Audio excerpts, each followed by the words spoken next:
Wel, bore da iawn i chi gyd, a chroeso i chi i'n gwasanaeth ni yma o Fro Aled heddiw. Mae hwn yn wasanaeth fymryn yn wahanol achos da chi yn gwrando na i yn fyw yma o'r ystudi ar fora dy Sul heilog. A mae o'n chydig bach o arbrawf. Arbrawf i weld os di darlledu byw ar y we yn gweithio yn lle da ni, hefo cyflwr y we fel ag y mae o yma'n Llansannan i fi a lle bynnag ydych chi yn ymuno hefo ni bore yma. A dwi wir isio i chi adael i ni wybod sut mae hyn yn gweithio. Oherwydd, os ydych chi fel arfer yn gwrando ac yn ymuno hefo'r gwasanaeth, a heddiw ydych chi'n cael trafferthion difrifol, please gadwch i fi neu Mair wybod. Achos os nad ydy o'n gweithio oherwydd cyflwr y we lle ydych chi, a bod chi'n colli lot, da ni'n isio cario ymlaen i ymdrechu i greu darllediadau byw pan yn amlwg mae yna lot yn colli allan. Felly, peidiwch â bod yn swyl, please gadwch i ni wybod be sy'n gweithio, neu'n bwysicach be sy'n ddim yn gweithio. A'r rheswm pam da ni'n gwneud yr arbrawf yma heddiw ydy yn y dyfodol pan mae pethau yn gwella a pan fyddwn ni yn teimlo i bod ti yn briodol i ni fynd yn ôl i'r capel. Y bwriad oedd bod ni'n gallu darlledu gwasanaethau yn fyw o'r capel. Ond cyn i ni wario dim byd ar yr hyn da ni angen i wneud hynny, da ni eisiau gwybod bod o'n gallu gweithio oddi ar y we yma o'r tŷ i ddechrau. Felly, da ni'n edrych ymlaen yn fawr i gael clywed gynnwch chi be sy'n gweithio a be sy'n ddim yn gweithio. Ond ta waith am hynny. Diolch o fawr o ddiddordeb i chi, mae'n siŵr pryd mae hwn yn mynd allan a be di'r dechnoleg tu ôl iddo fo. Y peth pwysig ydy bod ni'n cael cyfle i addoli hefo'n gilydd. A da ni am wneud hynny heddiw yn edrach eto ar y cwestiwn yma o newyddion da. Ac yn benodol heddiw, da ni'n mynd i fod yn meddwl am sut mae o yn newyddion da. Be mae'r Beibl yn ei ddeud ynglyn â Iesu Grist a'i groesoeliad o yn benodol sydd yn golygu bod ni'n gallu deud bod o yn newyddion da i bobl ar hyd a lled y byd. Ond cyn i ni fynd at hynny, a mae gennym ni un neu ddau o bethau eraill hefyd, dewch i ni foli hefo'n gilydd yn gwrando ar Salm 117. Mae Salm 117 yn deud fel hyn: Molwch yr arglwydd, yr holl genhedlaeth. Clodforwch ef, yr holl boblwydd. Oherwydd mae ei gariad yn gryf tuag atom, ac mae ffyddlondeb yr arglwydd dros byth. Molwch yr arglwydd. Dewch i ni weddio wrth i ni gychwyn yn gwasanaeth hefo'n gilydd y bore yma.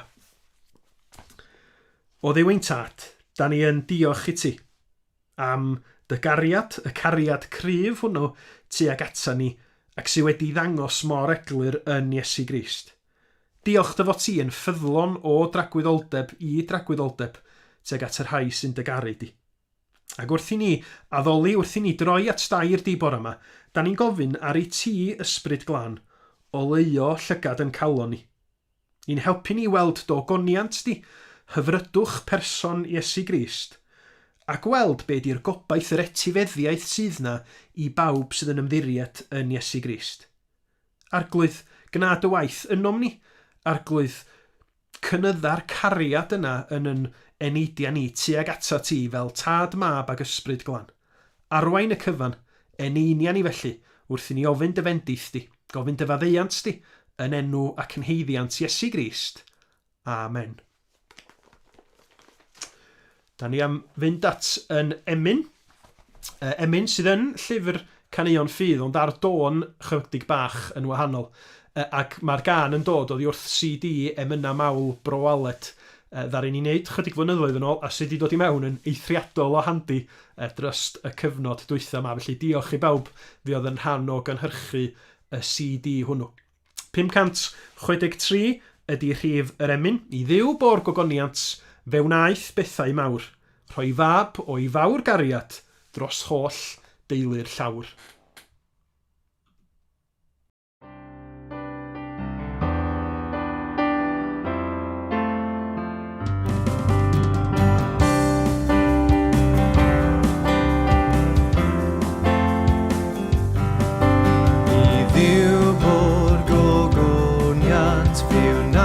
Bethau mawr, rwy fab o'i fawr gariad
at yr Iesu, ein harglwydd a'n byw.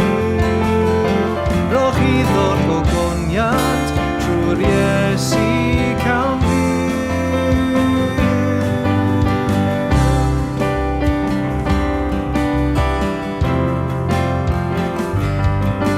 Dyn wych fel disgawdwr, fe wnaeth bethau mawr, a llwyr ein llawenydd yn Iesu yn nawr. Ond mwy ein rhyfeddod sy'n teiddiach ein clwb, o'i weld yn wefreiddiol rhyw ddydd uwch y rod. Glod i Dduw, glywedau ar ei lib. Glod i Dduw, llawenhau tyrfa grib. O dewch at yr Iesu, ein harglwydd a'n Duw. Roch iddo'r gogoniant trwy'r Iesu cawn byw. Glod i Dduw, glywedau ar ei lib. Glod i Dduw, llawenhau tyrfa grib. O dewch at yr Iesu, ein harglwydd a'n Duw. Roch iddo'r gogoniant trwy'r Iesu cawn byw.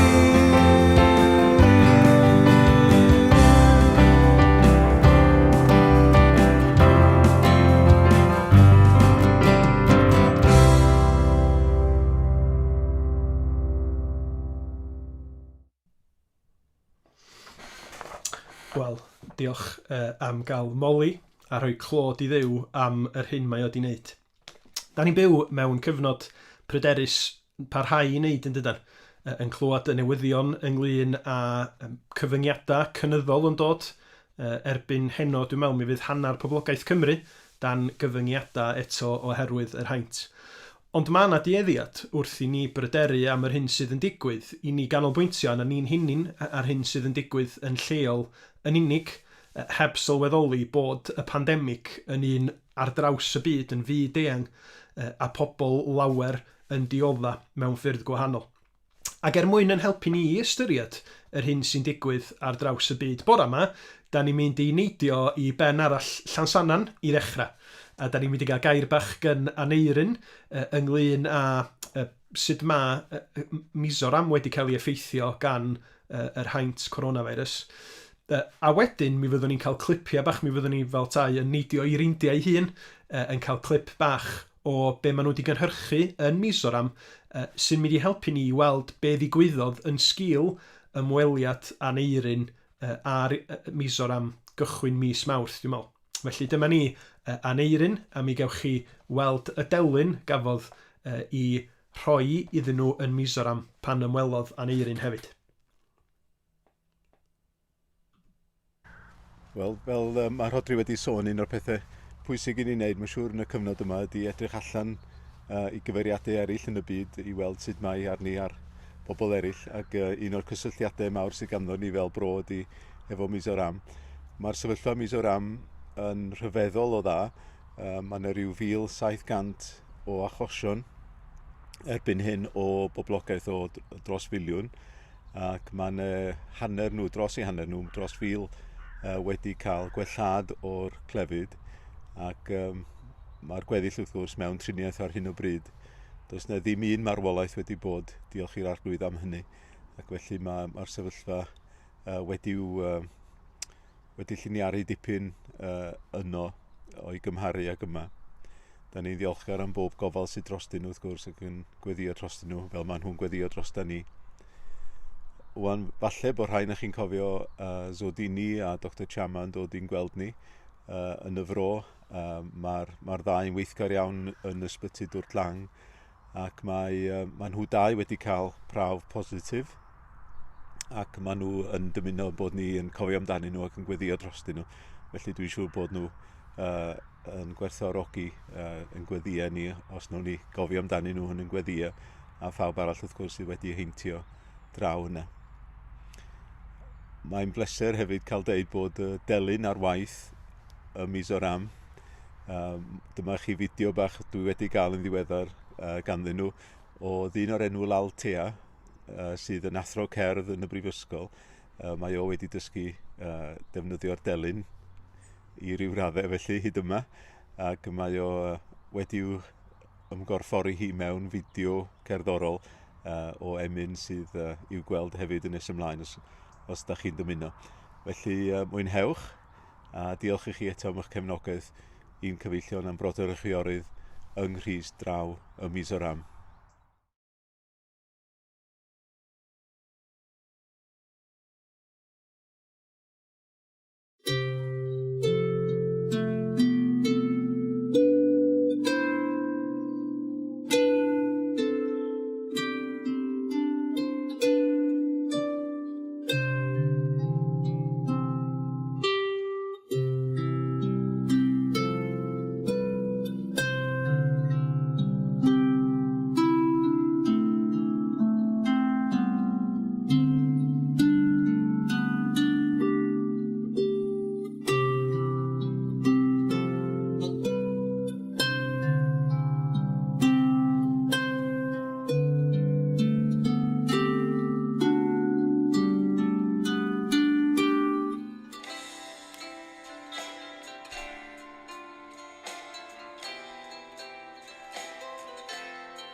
Wel, gai diolch o'r iawn i Aneirin am yn atgoffa ni, a diolch i'r arglwydd bod pethau cystal yn Mizoram. Ac o ran diddordeb i chi, y fideo ddwytha ddari ni weld o'r delyn yn cael ei defnyddio mewn can fawl maen nhw wedi gynhyrchu ar YouTube. Mae'r fideo yna wedi bod i fyny ers mis Gorffennaf, ac pan o'n i'n edrych â ni neithiwr, mi oedd hi wedi cael dros 280 o filoedd o bobl yn ei gwylio hi. O ran cymhariaeth, ar y gorau, da ni'n cael chydig gannoedd yn edrych ar fideos da ni'n gynhyrchu ym Mro Aled. Felly, diolch i'r arglwydd bod nhw'n gallu gwneud defnydd o'r delyn a bod o yn helpu iddyn nhw i foli'r arglwydd yn y ffordd yna. Da ni'n mynd i weddio wan, felly dewch i ni blygu pen a troi at yr arglwydd mewn gweddi. O ddiw ein tad, da ni yn diolch i ti. Fel tad mab ac ysbryd glân dy fod ti yn dduw trigarog a graslon. Da ni diolch i ti bod dy gariad di yn dra gywydd, a bod y cariad hwnnw wedi arwain at weithredu bendigedig wrth i dy fab annwyl Iesu Grist ddod i'r byd. Wrth iddo fo wisgo cnawd, dod yn dlawd yn mwyn ni. Mwyn mynd i'r groes am yn pechoda ni ac ennill buddigoliaeth unwaith am byth drost bob gelyn. Da ni'n gweddio arglwydd wrth i ni fyfyrio ar hynny y bore yma y byddi di'n gwneud y cyfan yn fyw i ni.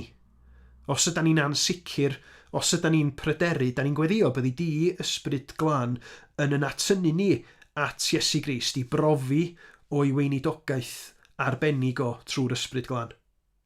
A da ni'n diolch arglwydd am yr hyn da ni wedi glywed am yn brodyr anchwiorydd yn Mizoram hefyd.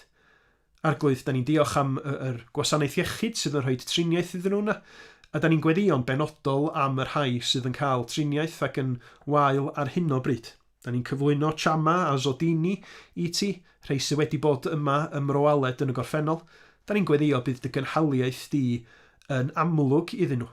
Byddwn nhw'n profi o dyfendith di ac yn wir pawb o y bobl sydd o bosib yn pryderu be fydd yn digwydd nesaf wrth i'r haint yma barhau i godi i ben ar hyd a lled y byd. Ac arglwydd, fel ac rydyn ni'n ymwybodol o anghenion yn gwlad ni, da ni eto yn gweddio o ddiw y byddi di yn rhoi doethineb i arweinwyr, i arbenigwyr ynglyn â be i wneud nesa. Ac i'r rhai arglwydd sydd unai wedi dal yr haint neu hefo perthnasa yn cael triniaeth, da ni'n gweddio y bydd dy gysur di yn gwneud gwahaniaeth iddyn nhw. Da ni'n meddwl arglwydd am gymaint o bobl sydd bellach dan gyfyngiadau yn gwlad ni. A da ni'n gweddio yn yr ofn, yn y pryder, y bydd dy air di yn sefyll yn gadarn iddyn nhw. Ac y byddan nhw'n gweld dyfoti arglwydd Iesu yn ben dros y cyfan. Da ni'n meddwl yn arbennig am fyfyrwyr ar hyn o bryd. Fel ac yma nhw, fel tasa nhw wedi cael ei dal, ddim yn gallu symud mewn gwahanol ardaloedd. A da ni'n gweddio ar gychwyn tymor newydd i fyfyrwyr. Y byddan nhw eto arglwydd yn profi gofal, ac y bydd staff sydd â chyfrifoldeb i wneud penderfyniadau am ddoeth yn hynny. Arglwydd yn y cyfnod dryslyd yma, da ni eto yn dyheu am gael profi o waith dysbryd di. Mwyn i ni ddelio a'n pechod trwy droi at Iesu Grist, a troi at y groes a'r fuddugoliaeth mae o wedi ennill yno, i roed maddeuant i bawb sydd yn edifarhau ac yn troi ato fo. Arglwydd rhoi ni gasineb yn erbyn pechod yn bywydau ni'n hun. Arglwydd rhoi ni y gallu i gyffesu'n pechoda a throi ata ti. Rhoi ni gariad o'r newydd tuag ata ti fel Duw sydd wedi'n creu ni a'n caru ni a'n hachub ni yn Iesu Grist. A boed i'r cariad yna o'r lifo i fod yn gonsyrn a chariad tuag at bobl o'n cwmpas ni hefyd. O Dduw, yn ola da ni'n gweddio drost deuluoedd, drost gydnabod, cydweithwyr yr ydyn ni'n gwybod amdanyn nhw sydd yn mynd trwy amseroedd calad ar hyn o bryd. Rhai yn wynebu salwch a thriniaetha, eraill yn gaeth i gartrefi gofal ac ddim yn cael yr ymweliadau y byddan ni yn dymuno. Rhai o'n plith ni da ni'n ymwybodol mewn profedigaeth. Arglwydd da ni'n gweddio y bydd gwirionedd pwy ydi Iesu Grist ar hyn mae o di wneud yn dod yn real i fwy a fwy ohono ni. Y gwirionedd hyfryd hwnnw lle mae Iesu'n deud my fi yw'r atgyfodiad ar bywyd. Pwy bynnag sy'n credu yno fi iddo farw fe fydd byw, a phob un sy'n byw ac yn credu yno fi, ni bydd marw byth. Derbyn yn clod a'n mawl ni o arglwydd. Bendithia ni rwan wrth i ni wrando ar dair di. Helpa ni ymateb trwy ffydd a diolchgarwch i pwy wyt ti ar hyn yr wyt ti di wneud trwy danwyl fab. Da ni'n cyflwyno'r cyfan felly i ti, yn hyderus yn enw ac yn heiddiant, yn harglwydd am gwaredwr Iesu Grist. Amen. Da ni am gael yn darlleniad rwan. Mae'r darlleniad yn dod o Efengil Marc eto, a phenod 15 y tro yma, ac adnodau 33 i 41 o gyfieithiad Beibl.net, a dwi'n ddiolchgar iawn i Alice Davies Nantsglyn am ddarllen i ni. Marc 15. Iesu'n marw. O ganol dydd i 3:00 y pnawn, aeth yn hollol dywyll drwy'r wlad i gyd. Yn am 3:00, gwaeddodd Iesu'n uchel. Eloi, Eloi, lama sabachthani, sy'n golygu fy nyw, pam wyt ti wedi troi dy gefn arna i. Pan glywodd rhai o'r bobl oedd yn sefyll yno hyn, medden nhw, mae'n galw at y proffwyd Elias am help. Dyma un ohonyn nhw'n rhedeg ac yn trochi ysbwng mewn gwin sy'n rhad a'i godi ar flaen ffon i gynnig Iesu ei yfed. Gadewch lonydd iddo fo, meddai, i ni gael gweld os daw Elias i'w dynnu lawr. Ond yna, dyma Iesu'n gweiddi'n uchel, yna stopiodd anadlu, a marw. A dyma'r llen oedd yn hongian yn y deml yn rhwygo, yn ei hanner o'r top i'r gwaelod. Roedd capten milwrol Rhufeinig yn sefyll yno wrth y groes. Pan welodd sut buodd Iesu farw, ei eiriau oedd. Mab Duw oedd y dyn yma. Reit siŵr.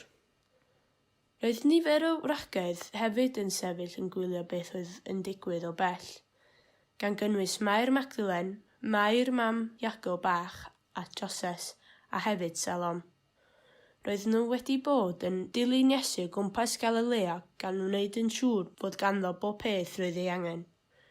Roedden nhw a llawer o wragedd eraill wedi bod i Jerusalem gyda fe.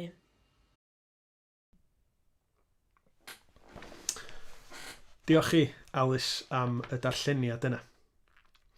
Tason ni ddim ond yn dibynnu ar benawda, mi fysa yr ddealltwriaeth sgynnon ni o beth sy'n digwydd yn berig yn bysa. Mi fysa fo yn berig o anghyflawn a deud y gwir. Meddyliwch am rei o'r penawda sydd wedi bod yn y newyddion y dyddiau dwytha yma fel esiampl. Be da chi'n neud o'r penawda yma? Ymddygiad pennaeth yn broffesiynol anerbyniol, un penawd. Dim llawer o gyfyngiadau lleol am y tro, penawd arall. Ag yr ola, actorion ffilm o America am brynu tîm pêl-droed Wrecsam. Di'r penawda yna ar ei pen i hynny ni'n llawer o help i ni nadi. Da ni eisiau gwybod, enghraifft, pryd dos na ddim llawer o gyfyngiadau lleol am y tro, a lle ydy lleol? Pwy ydy'r pennaeth sydd yn broffesiynol anerbyniol, ac yn wir, pwy ydy yr actorion ffilm yma o Hollywood sy'n isio prynu Wrecsam? Joc ydy hi? Ydy hi'n ffwl ebrill?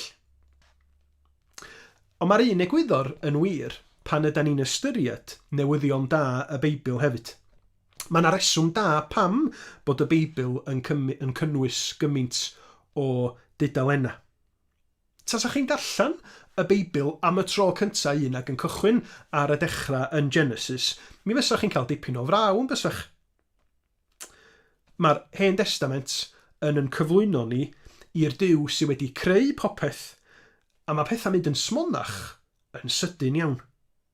A wedyn trwy'r Hen Testament, da ni'n gweld yr holl broblema yma yn codi pen.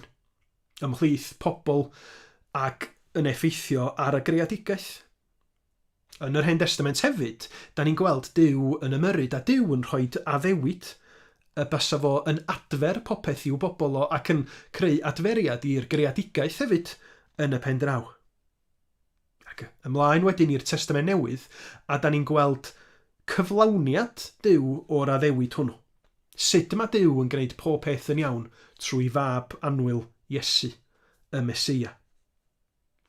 Mae angen i ni fod yn ofalus felly'n does. Nad ydyn ni'n twyllo'n hunin trwy gyfyngu yn hunin i benawda neu slogana yn unig pa mae y Beibl yn rhoi darlun llawar llawnach a mwy dibynadwy i ni. O cyflwr ni fel dynion a merched ac ymateb y Duw cariadus i hynny. Darlun llawar llawnach nag y bysa ni byth yn gael ar raglen ddogfen neu bapur newydd. Wan, os di Duw am ganiatáu hynny dros yr wythnosa nesa, mi fyddwn ni'n edrych ar effeithiau y newyddion da ar fywyda y rhai sy'n credu. Ond, heddiw, da ni am edrach chydig yn fanylach ar sut yn union mae Iesu wedi sicrhau bywyd tragwyddol i'w bobl. Os da chi'n cofio, yr wythnos dwytha, oedden ni yn ystyried Ioan 3:16, bod pawb sy'n credu yn Iesu Grist yn cael bywyd tragwyddol a ddim yn mynd i ddistryw. Ac mwyn edrych ar y manylion, os liciwch chi, da ni'n mynd i ganolbwyntio ar groes soeliad Iesu Grist.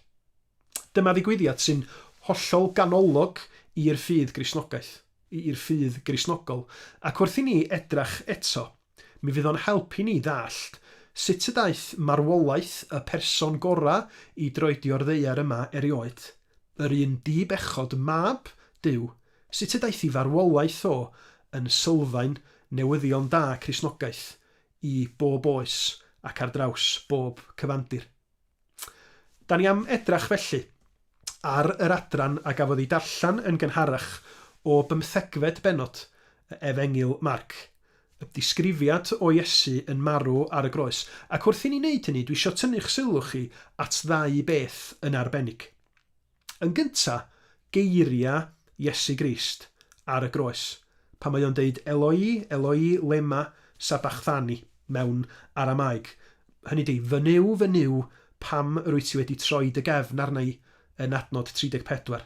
Ac yn ail, dwi eisiau ni ystyried y ffaith bod llen y deml yn Jerusalem wedi rhwygo'n fwy o'r top i'r gwaelod pan fuodd farw Iesu, ac adnod 38 sydd yn deud hynny. Dwi eisiau ni ganolbwyntio ar y manylion yma, achos wrth ystyried hynny, mi da ni'n cael awgrym cry o sut wnaeth Iesu a'i farwolaeth ddod yn newyddion da i chi a finna hyd yn oed heddiw 2000 a mwy o flynyddoedd ar ôl y digwyddiad yna. Yn enwedig heddiw, mi fysa rwy'n yn cael traffath cadw gwynab syth a deud, o, mae pob peth yn iawn yn y byd. Drychwch o'n cwmpas. Sbiwch ar y newyddion. Hyd yn oed cyn y pandemig, mi oeddan ni'n ymwybodol iawn bod na anghyfartaledd, bod na elyniaeth a chasineb, bod na nifer o bobl ar bob cyfandir yn wynebu erchylltera mewn gwahanol ffyrdd. A mae'r Beibl yn cadarnhau y darlun yma o sut mae hi i fyw yn y byd.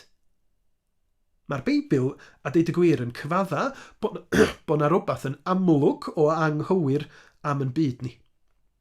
Yn perthynas ni fel pobl hefo Duw, ac yn sgil hynny wedyn, bod na broblem yn hymwneud ni fel pobl a'n gilydd hefyd. Ond nid pwyntio bys at bobl eraill mae'r Beibl yn ei wneud. Fel sydd mor dueddol o ddigwydd pan da ni'n siarad efo pobl eraill neu pan da chi'n gweld adroddiadau ar y newyddion. Pwy sydd ar fai bod y niferoedd sydd wedi heintio â Covid yn cynyddu? O, nhw di'r broblem. Y criw yma, yr oedranna yma, y bobl yma nath fynd i'r fan ar fan. Mae'n reddfol yna ni'n dydi. Pwyntio bys at bobl eraill. Nhw sydd yn creu y problemau i gyd. Ond na, mae'r Beibl yn rhoi darlun llawer mwy sobor ac anghyffyrddus i ni. Mae'r Beibl yn dweud, wel, mae yna broblem yno ni gyd yn y natur bechadurus ni, sy'n golygu yn bod ni'n reddfol yn gwrthryfela yn erbyn Duw, ac yn tueddu fod isio rheoli yn bywyda yn hunin fel tasa Duw sydd wedi'n creu ni ddim yn bodoli o gwbl. A nid yn unig yr ydyn ni yn anwybyddu yr un sydd wedi'n creu ni, ond da ni wedyn yn sgil hynny yn byw yn bywyda mewn ffordd sydd yn aml yn brifo ni'n hunin ac yn brifo pobl eraill, ac yn creu dinistyr yn y greadigaeth sydd wedi cael ei rhoi i ni ofalu amdani hi a'i defnyddio yn gyfrifol. Mae'r sefyllfa yn echrydus. Dyna mae'r Beibl yn ei ddeud, dyna mae'n profiad ni yn ei ddeud. Ond mae'r Duw cariadus hefo cynllun i ddatrys pethau unwaith am byth, a diolch iddo fo am hynny. Fel tad, mae clywed y genod yn galw arnau yn enyn ymatab gwahanol yn dibynnu ar y sefyllfa. A rhaid i fi gyfadda, hefo'r ddwy ohonyn nhw, pan ddaru nhw gychwyn siarad gynta, a maen nhw'n deud, dad, mae o'n rhoi rhyw lawenydd hyfryd i fi. Ond, ar ôl chydig, mae pethau'n newid. Achos, da chi'n gallu clywed yn hôn i llais nhw wedyn. Mi nawn nhw weiddi, dad, pan dyn nhw'n misio dim byd. Cwbl maen nhw'n neud ydi mwynhau gallu clywed i llais i hynny. Ond ar adegau eraill, da chi'n gallu eto clywed yn hôn i llais nhw, os ydyn nhw mewn poen, neu os ydyn nhw'n poeni am rhywbeth. Ond os na ddim galwad fwy torcalonus na geiria Iesu ar y groes. Fy niw, pam rwy ti wedi troi fy nghefn arni. Y poen, yr unigrwydd, y sefyllfa o orfod delio hefo rhywbeth na fysa neb ohona ni'n gwybod be ydi o. Iesu wedi bod mewn perthynas gariadus hefo'i dad tragwyddoldeb. Ac ar y groes, mae o wynebu erchylltra. A mae hyn mewn ffordd ryfedd yn gysur i chi a finna. Mae'n gysur i Gristnogion heddiw yn dioddefaint ni. Gwybod bod Iesu, sydd yn gwrando'n gweddian i Iesu, sydd yn fyw ac yn teyrnasu heddiw wedi atgyfodiad, yn gallu cydymdeimlo yn llwyr â ni, hyd yn oed yn y poen mwyaf arteithiol a'r diwch mwyaf. Pam? Pam bod Iesu yn deud y geiriau ungol yma? lle mae o yn mynegu bod Duw wedi troi gefn arno fo. Di wedi gwneud rhywbeth o'i le? Na. Tydi o ddim wedi gwneud unrhyw beth o'i le. Ond fo, yng ngeiriau Ioan Fedyddiwr, fo ydy oen Duw, yr un sy'n cymryd pechod y byd i ffwrdd. Mae Iesu'n deud y geiriau yma ar y groes oherwydd I fod o'i wirfodd wedi cymryd lle pechaduriaid ar y groes. Wedi derbyn yn pechod arno'i hun ac wedi wynebu dicter Duw yn lle rhai oedd yn euog. Sylwch be mae Paul yn ei ddeud yn ei lythyr at y Galatiaid, Galatiaid 3:13. Ond wedyn, daeth y Meseia a thalu'r pris i'n gollwng ni'n rhydd. Cafodd o ei felltithio yn ein lle ni. Mae bod mewn dyled yn gyflwr ofnadwy I fyw ynddo fo'n dydi. Cyflwr da ni'n gwybod sy'n dinistrio bywyda pobl oherwydd bod dyled yn amlach na pheidio yn tueddu fod fel casag eira yn mynd yn fwy ac yn fwy ac yn fwy oni bai bod na rhywbeth yn digwydd I glirio y ddyled yn llwyr. A felly mae'r Beibl yn disgrifio yn pechod ni hefyd.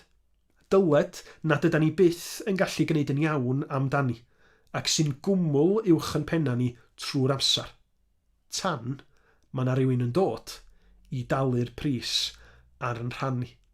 A dyna yn union be mae Iesu yn ei wneud dros bechaduriaid wrth fod yn barod I farw ar y groes. Mae Iesu yn profi melltith a chosb, fel nad os angan I neb sy'n ymddiried yn y fo brofi hynny I hunin. Dwi'n gwybod faint ohonoch chi ddari weld, ond fis Awst, mi oedd na stori newyddion am seren bop o America o'r enw Taylor Swift. Dwi'n mwyn siŵr iawn pwy di chwaith.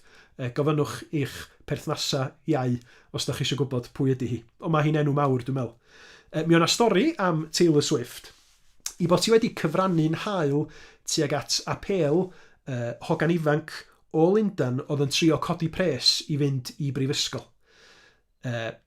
Mi oedd y ferch yma wedi gofyn am gyfraniadau ac mi nath Taylor Swift yn hael iawn gyfrannu 23 o filoedd o bunna at I chosta hi. Da de. Ond pan da chi yn ymchwilio chydig bach I pwy ydy Taylor Swift a be ydy gwerth Taylor Swift, mi oedd Forbes yn tybio I bod hi llynadd werth o gwmpas 300 miliwn o ddoleri. Wan, dydy hynna ddim yn dibrisio I heilioni hi, ond dydy ddim wedi rhoi I chyfan i'r ferch yma, na di. Mewn cymhariaeth, mae'r arglwydd dduw wedi rhoi y peth mwyaf gwerthfawr yn dydy, I fab I hun, a dyma fawredd cariad Duw. Bod Iesu Grist yn fodlon mynd trwy rhywbeth mor erchyll ar croesoeliad, ildio I fywyd, mwyn helpu pobl nad oedd yn gallu helpu nhw I hunin, a chynnig maddeuant iddyn nhw. Ac wrth gwrs, dyna pan bod na gymaint o nemyna ni yn Gymraeg yn cysylltu mawredd cariad Duw tuag ata ni a'r hyn ddigwyddodd ar y groes. Pan da ni'n symud ymlaen at yr ail ddigwyddiad, yr hyn ddigwyddodd yn y deml pan fuodd Iesu farw. Y llen yma yn rhwygo o'r top i'r gwylod yn y deml. Mae hynny hefyd yn cadarnhau y ffaith bod marwolaeth Iesu ar y groes yn newyddion da i'r Cristion.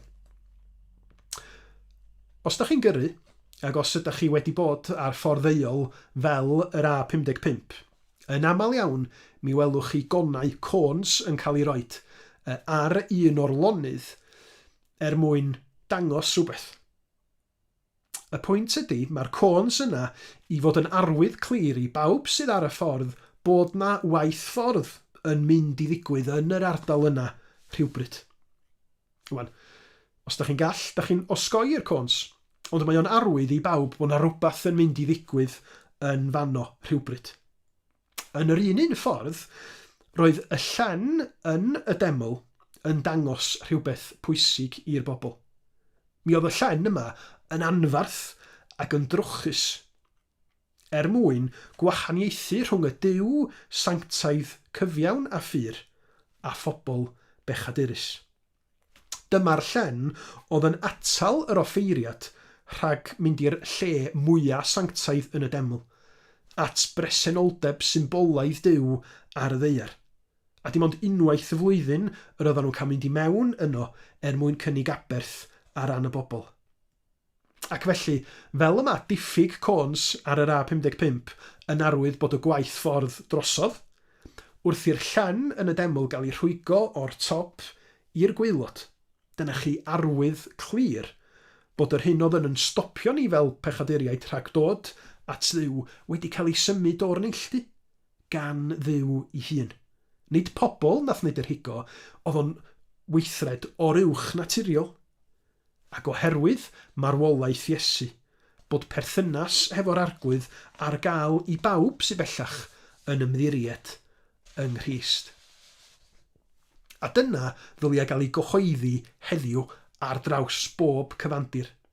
Bo' na ffordd i ni, pw bynnag yda ni, be bynnag yr ydyn ni wedi wneud yn bywyda, mae na ffordd i ni gael dod yn agos at Dduw, gael dod yn wir yn rhan o deulu Duw, a hynny trwy gael yn uno mewn perthynas o ffydd a mab Duw, Iesu Grist. Newyddion da i bechaduriaid o bob math felly. Mae na ffordd i ni yn heogrwydd, y llanas da ni'n gallu wneud yn bywyda, i gael maddeuant hyfryd gan Dduw, gan fod y pris am yn pechod ni wedi dalu gan Iesu ar yn rhan ni. Dyna pam yr ydyn ni fel pregethwyr yn deud mor aml, ydych chi di ymddiried yn Iesu Grist? Gnewch hynny. Peidiwch ag ymddiried ynoch chi'ch hunin, achos allwn ni ddim gwella'n hunin yn ddigonol i fynd at Dduw, mae'n rhaid i ni ddibynnu ar yr hyn mae Iesu wedi wneud ar y groes. Da ni gyd erbyn hyn, dwi'n siŵr, wedi laru ar y cyfnod da ni'n byw ynddo fo, ac yn deheu am yr amser pan fydd cyfyngiadau a pheryglon Covid-19 ddim yn bodoli bellach, mwyn i ni gael treulio amser a mwynhau yng nghwmni y bobl yr ydyn ni yn ei caru heb ofn. Trwy'r newyddion da am Iesu Grist a'i fuddugoliaeth ar y groes, cymaint yn fwy bendigedig ydy'r dyfodol a'r reality presennol i bawb sydd wedi trystio yng Nghrist. Does na ddim byd bellach i'n gwahanu ni oddi wrtho fo a'i gariad. Dim poen, dim dioddefaint, dim erledigaeth, na newyn, na noethni, dim peryglon, na hyd yn oed marwolaeth. Na. Fel ydydodd yr apostol Paul yn Rhufeiniaid 8. Does dim yn y bydysawd yma greodd Duw yn gallu'n gwahanu ni oddi wrth gariad Duw yn ein harglwydd ni, y Meseia Iesu. Clod i'w enw. Amen. Diolch i chi i gyd am ymuno hefo ni bore yma. Dwi'n gweddio bod chi wedi cael bendith ac y cawn ni gyfla i ystyried dros yr wythnos nesaf be da ni yn ei wneud ar newyddion da am Iesu Grist. Wan ar ddiwedd y gwasanaeth mae gennym ni un emyn i ddod eto i gloi, un o emynau Williams Pantycelyn rhif 515 caneuon ffydd. Ond ar ddiwedd y gwasanaeth mae yna gyfla i unrhyw un ohonoch chi sydd isio i ddod ar y cyfarfod Zoom da ni wedi drefnu. A y bwriad ydy bod ni'n cael cyfle yna i gymdeithasu a'n gilydd. Peidiwch â phoeni, nid gorfod siarad efo fi fyddwch chi. Mi fyddwn ni'n rhannu pawb sydd isio i mewn i stafelloedd gwahanol i ni gael sgwrs. Sy'n isio chi aros yn hir, ond eto mae o'n gyfle i ni wneud chydig bach o sgwrsio a chymdeithasu. A mae'r manylion i'w cael mewn e-bost gan Mae'r Bryngola, mae di yrru'n barod, neu mi na i'w roed o ar ddiwedd y darllediad yma hefyd. Diolch i chi felly am ymuno, a bendith i chi wsos yma. Dewch i ni orffan felly yn moli'r arglwydd hefo emyn Williams Pantycelyn, lle mae o'n deud deied pechaduriaid triain yn finteoedd mawr ynghyd, doed yn ysoedd pell ymoroedd i gael gweld dy wyneb pryd. Iesu Grist wrth gwrs. Cloffion, deillion, gwiwedigion, o bob enwau, o bob gradd, i galfaria un prynhawn gwaith, i weld yr oen sydd wedi ei ladd.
Gwag y byd gan mae gledd wastad.